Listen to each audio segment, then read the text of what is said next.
Estamos de regreso en el programa. Estoy con Julio Aguirre, profesor investigador de la Universidad del Pacífico. La Universidad del Pacífico ha estado realizando algunas investigaciones y ha escrito un paper que me parece muy interesante. El título me parece interesante. Infraestructura pública, la planificación subnacional sí importa. Bueno, uno de los datos más interesantes es que la brecha en infraestructura, es decir, lo que tendremos que invertir para tener una buena infraestructura es de 160.000 millones, no 160, 160.000 millones de dólares. Bienvenido. Muchas gracias por la invitación. Cuando, no sé, cuando me iniciaba en el periodismo y hablamos de brecha de infraestructura hace unos 20, 25 años, bueno, la brecha de infraestructura se hablaba pues de 50.000 millones, ahora se ha triplicado, entonces estamos creciendo. ¿Qué pasa? Porque en vez de achicar la brecha se hace cada vez mayor. Claro, gracias nuevamente por la invitación.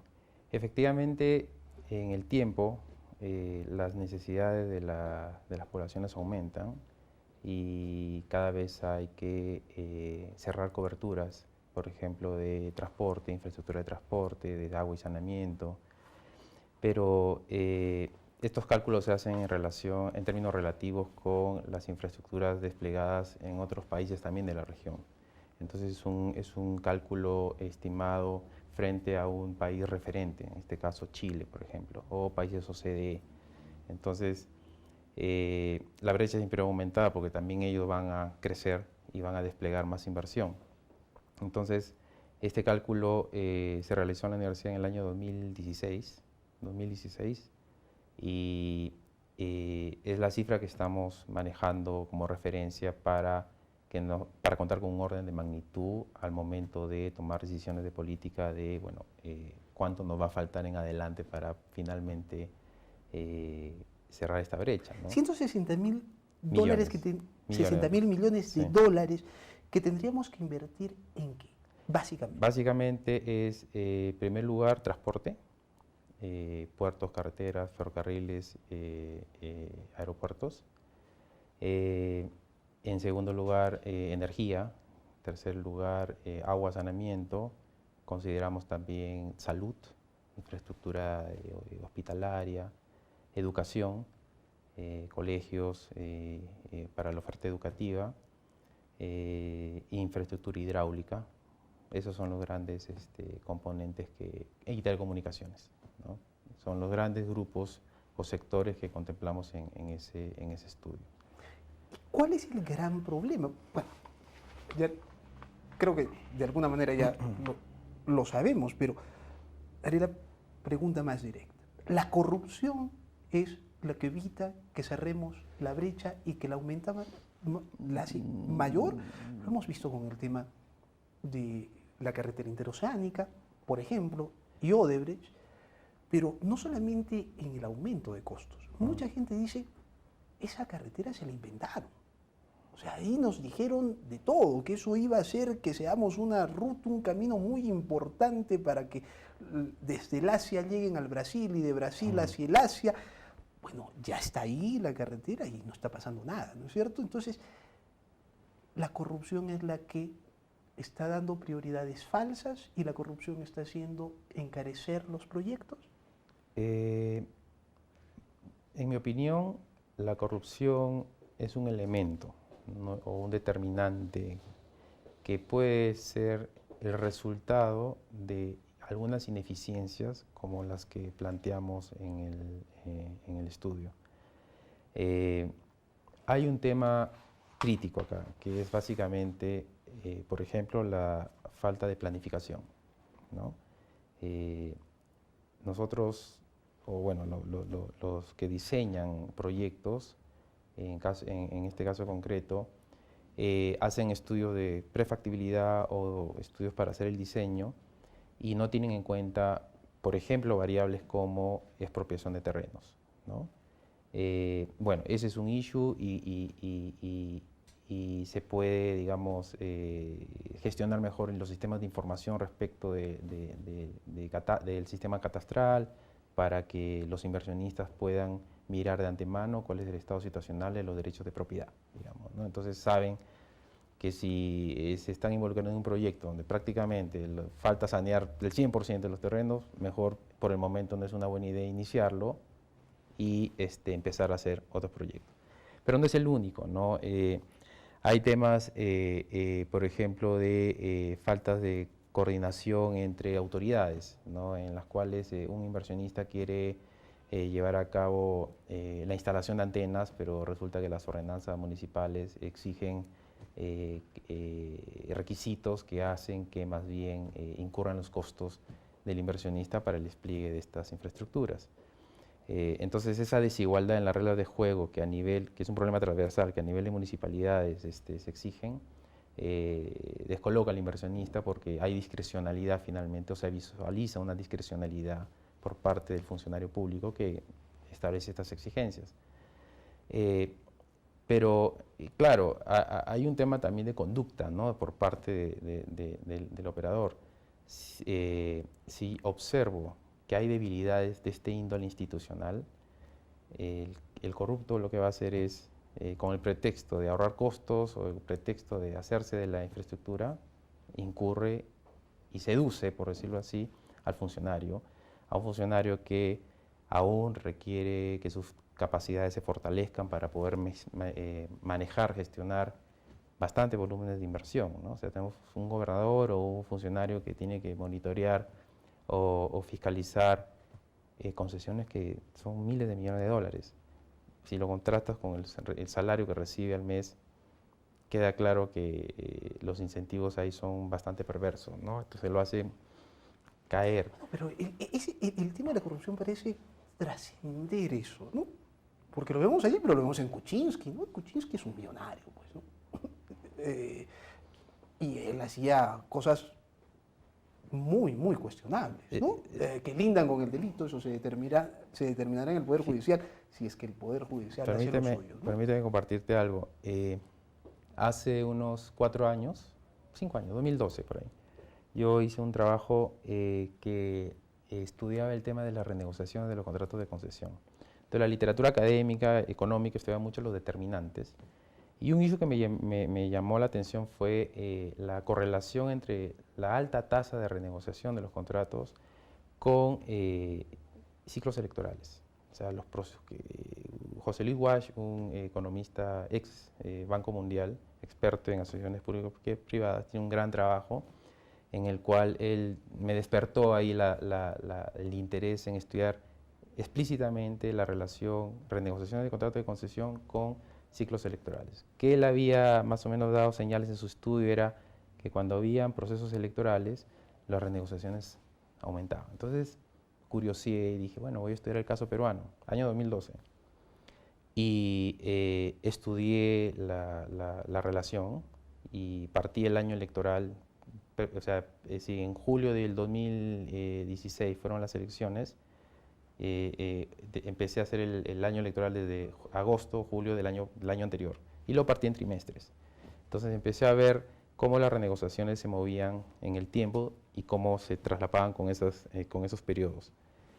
Y los resultados me mostraron que había una correlación positiva y que cada vez que había periodo electoral, las tasas de renegociación se disparaban, saltaban. Para que la gente lo entienda, renegociación son adendas. Adendas, es modificar que ya hemos visto cuáles eran las finalidades. Claro, pero en ese entonces yo no tenía... no tenía el background que tenemos. Claro, entonces yo en ese momento no podía ser tan pretencioso, no tenía la suficiente información, pero sí podía hacer conjeturas. Entonces una de ellas es, ok, el operador puede plantear la renegociación porque como acá hacemos concurso de licitación, hacemos una competencia por el mercado para que tenga el monopolio, en teoría esperamos que gane el más eficiente. Claro, si tú como operador ves que tu organismo, tu sede institucional suele renegociar, entonces está bien, me tiro al piso o algo porque sé que lo voy a corregir. Entonces puedo generar puedo generar extra rentas. Ese es por el lado del operador, el concesionario, pero por el lado del Estado, quien también puede tener interés en motivar la renegociación, es porque se vienen las elecciones, necesito, no solamente coima, puede ser populismo, o sea, necesito votos, voy a acelerar las obras, entonces puedo motivar una negociación para adelantar una obra, etcétera. Entonces eso distorsiona porque el espíritu de una renegociación no es mala. O sea, todos los contratos son incompletos. Es imposible pretender poner en el papel todas las posibles contingencias que puedan surgir. Entonces, en teoría, la renegociación debería mejorar el contrato. Pero vemos que no, y a cada rato, o sea, con sus contratos que tienen más de 7, 8 renegociaciones claro, en menos y aquí de y en otros países, ¿no? Sí, pero Con su central en Brasil. Pero en Perú, año 2013, 2012, ya registraron incluso en transporte, en promedio, la mayor tasa de renegociación que en promedio de los demás países. Tenemos que ir a una pausa. Gracias. Estoy con Julio Aguirre, él es profesor investigador de la Universidad del Pacífico. Tras la pausa seguimos con él.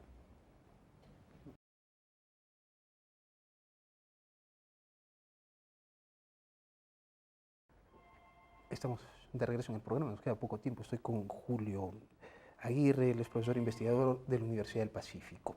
¿Qué hacemos? ¿Cómo podemos cerrar las brechas? Ya hemos visto el tema de las adendas, el tema de recurrir a los arbitrajes, o sea, a la justicia privada, que los orellanos lo manejaban bien y eran tremendamente corruptos. Y ahora vemos que si nos vamos al Poder Judicial, eso podría ser peor inclusive.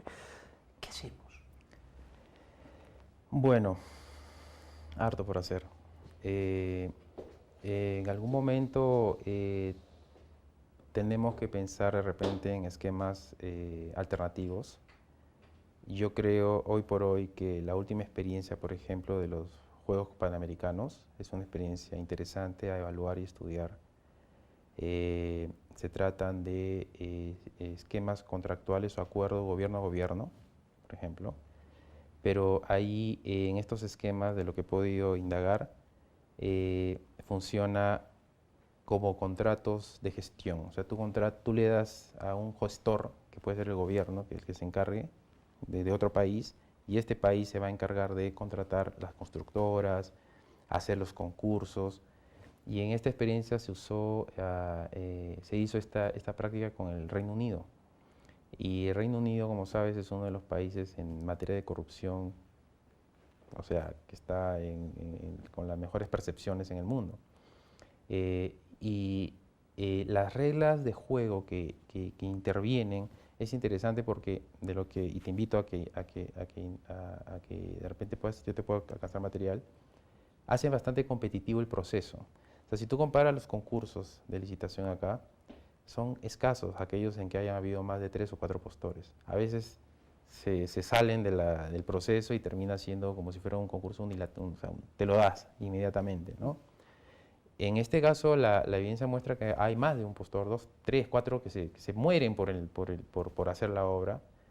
Y interesante porque si no ganan, no pueden impugnar el concurso, pero el que organizó el concurso tiene que les puede explicar a los perdedores por qué no fueron elegidos, qué les faltó, qué falló, etc. Entonces, ahí ya estás levantando la valla, ¿no? Porque puedes tener más postores interesados que no se retiran por, sabe Dios por qué, sino que el que organiza la licitación, el concurso, tiene clarísimo lo que necesita y puede darse el lujo de descartar a los que van a perder en este caso. Lo otro elemento interesante es que incorporan una suerte de incentivos, bonos o incentivos, si es que entregan la obra en menos plazo y con mejores parámetros de calidad. Entonces, eso mejora frente a la sociedad su percepción. El ejemplo es el Aeropuerto Internacional Jorge Chávez, ¿no? Hoy contaba en la mañana lo que me pasó para venir, ¿no? Y una segunda pista de aterrizaje y una terminal de pasajeros debió haber sido construido hace años.